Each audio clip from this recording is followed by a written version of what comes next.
অমন করে কি দেখছো? দেখছি তোদের দুজনের মধ্যে কে রাখি আর কে পূর্ণিমা। তুমি চিনতে পারছো না?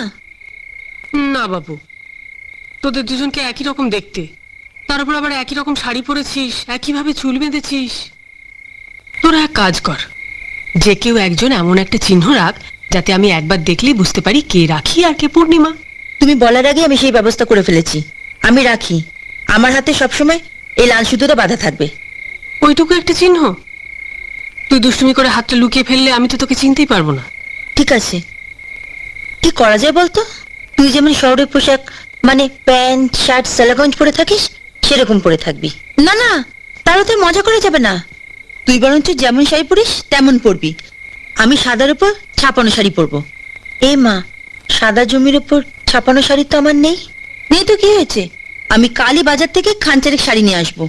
আমি যতদিন থাকবো ওগুলো পরবো। আমি চলে যাওয়ার পর তুই এগুলো নিয়ে নিস। হ্যাঁ বাবা, সেই ভালো।